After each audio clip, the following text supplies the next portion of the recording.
राखीनिमित्त घरी पाहुणे आल्यामुळे तुमच्यासोबत एकही व्लॉग मी शेअर करू शकली नाही, तर चला म्हटलं आज तुमच्यासोबत एक व्लॉग शेअर करते। घरी पाहुणे आलेले आहेत आणि माझ्या नंदा आलेल्या आहेत, त्याच्यामुळे अजिबात वेळ मिळत नव्हता व्हिडिओ एडिट करायला आणि अपलोड करायला। तर चला आता खाली मी आलेली होती कढीपत्ता घ्यायला, मला बनवायची होती भजी आणि मी आता 2 प्रकारची भजी बनवत होती। इथे मी मस्त अशी दोडके कापून घेतलेले आहे। त्यानंतर बासुंदी होती पाहुण्यांसाठी स्पेशली, ते बघा किती छान अशी बासुंदी झालेली आहे आणि मस्त अशी बासुंदी बनवून घेतली। त्यानंतर पापड सगळं असं तळून घेतलं आणि भाजीमध्ये आज वांग्याची भाजी, डाळ भाजी असं होतं आणि एका साईडला मी भाजी वगैरे काढून घेतली आणि ताईच्या हेल्पनीच मी स्वयंपाक केला, कारण भरपूर जण होते त्यामुळे मग त्यांनी सुद्धा हेल्प केली आणि आता बासुंदी झालेली होती रेडी। त्यानंतर मग पापड वगैरे तळणं झालेले होते माझे आणि एका साईडला यांची जेवणाची गडबड सुद्धा चालू होती। लहान लहान मुलं होते तर त्यांना मग भजी वगैरे दिली खाण्यासाठी आणि गरम गरम भजी कशी खायला खूपच टेस्टी लागतात।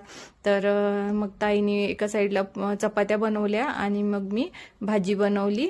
त्यानंतर सगळेजण मस्त असं जेवायला बसलो आणि मेनू तयार झालेला होता आणि त्यानंतर मग सगळेजण जेवण करून घेतलं।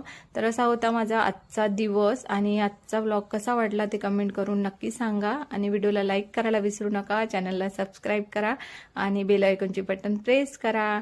तर आता असेच वेगवेगळे व्हिडिओ तुमच्यासोबत मी शेअर करणार आहे रोज, कारण आता पाहुणे असल्यामुळे माझ्याच्यानं एडिट करणं आणि व्हिडिओ अपलोड करणं होतच नाही आहे।